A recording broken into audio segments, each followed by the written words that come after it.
abubuwa da yawa muke sa ran za su faru a shirin labari na. Mun yi labarin Sumayya, yanzu muna yin labarin mai nasara wato Al'amin. So muna fatan labarai daki-daki za su biyo shirin labari na, kuma masu gamsarwa da ƙayatarwa insha Allah. Ta dama soyayyar wahala ce, duk wanda kake tunanin ya samu nasara sai ya wahala. To kuma shi fim da ake kallo yana kama da gaske ne, shi yasa za ka ga sometimes wani an masa abin da ba daidai ba za ka ga ya fusata, wani baƙaƙen maganganu a koda yaushe, musamman fim mai dogon zango akan jima ana yin sa. So by the time da ka kawo ƙarshen matsala, so in labari ya ƙare shi kenan. In kuma kana buƙatar labari ya ci gaba, to dole kuma sai ka ƙara juya a labarin, ma'ana in daɗi ne ake tunanin ya zo, to kuma a ɗora akan wata gaba. An saba akan fim mai dogon zango kaga ana ta faɗi tashi daga wannan matsalar a faɗa wannan, har sai lokacin da aka ce an zo ƙarshen labari.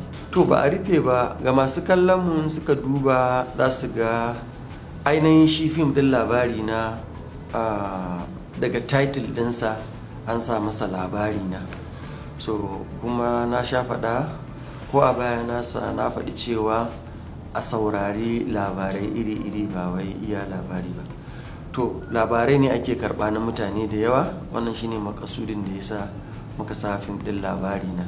An samu wata gaba ta mai ba da wancan labarin, ta ɗan tsahirta, za ta ɗan huta, to shine aka shiga wani labarin. Saboda haka labarin Sumayya da Furasdo da su raba gaddama yana nan bai kare ba, kuma muna sa ran insha Allah za mu dawo kansa.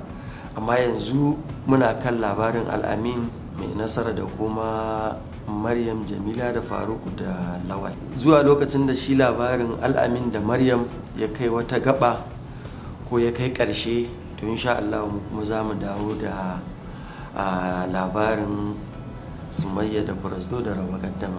Duk wanda ya ce zai harkar jama'a, to harka ce da take da za ka haɗu da mabambantan ra'ayi, kowa da abin da yake tunani, kuma kowa da abin da yake so.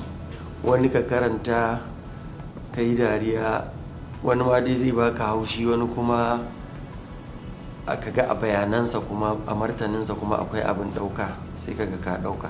To wannan kasan gaba sai Allah. Muna dai da tsare-tsare, kuma wanda muna kyauta zato insha Allah a kwalliya za ta biya kudin sabulu.